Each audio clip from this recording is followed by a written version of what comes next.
Slimane, quel est l'intérêt pour l'Arabie Saoudite de faire un partenariat avec la Turquie ? Les relations de toute façon entre les deux pays sont ambivalentes parce qu'ils sont rivaux dans la recherche implicite d'un leadership sur le Moyen-Orient. Il y a l'Iran, la Turquie et l'Arabie Saoudite. Et d'ailleurs, la Turquie, quand Erdogan va en Arabie Saoudite, d'une certaine manière, il retourne sur des terres qui ont été des possessions ottomanes jusqu'en 1916, la Mecque et Médine, comme Jérusalem d'ailleurs. Donc, mais le premier, comme l'ont dit nos intervenants, à juste titre, le premier impératif, il est économique. Car la politique en zigzag d'Erdogan a ruiné la livre turque. Et donc, l'apport financier et surtout la levée de l'embargo que l'Arabie Saoudite avait imposé sur les exportations turques, qui arrivait jusqu'à 3 milliards de dollars. Bon, ce n'est pas beaucoup par rapport aux 170 milliards d'exportations turques, mais ce n'est pas insignifiant. Donc là, cet embargo est levé et les exportations turques viennent d'augmenter de 25% depuis le début de l'année.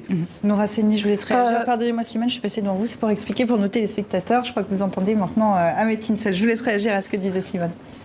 Alors, je ne sais pas ce que Ahmed a dit à ce sujet, mais il y a une raison tout à fait stratégique. La Turquie veut se maintenir en Libye. C'est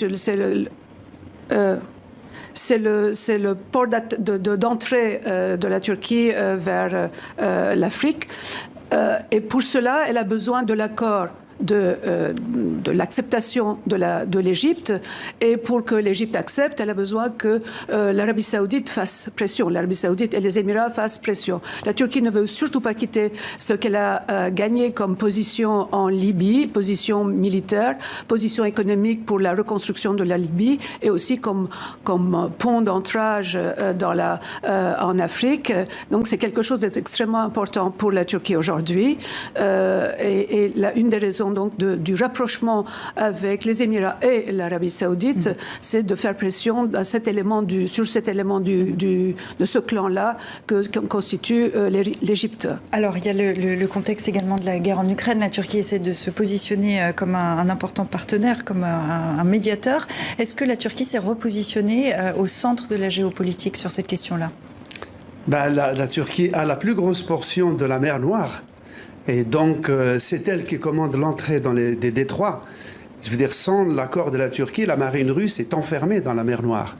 Donc, c'est un rôle historique et géostratégique que la Turquie entend exploiter à fond. Mais le jeu est très difficile, car la Turquie veut maintenir de bons rapports avec la Russie, auxquels elle n'applique pas les sanctions. La Turquie continue d'exporter des produits agricoles vers la Russie. Elle reçoit 5 millions de touristes turcs chaque année. Mais en même temps, la Turquie vend des drones très offensifs et assez meurtriers à l'Ukraine, et elle est en train de constituer un partenariat de haute technologie, notamment dans l'aéronautique et la défense. Alors, il y a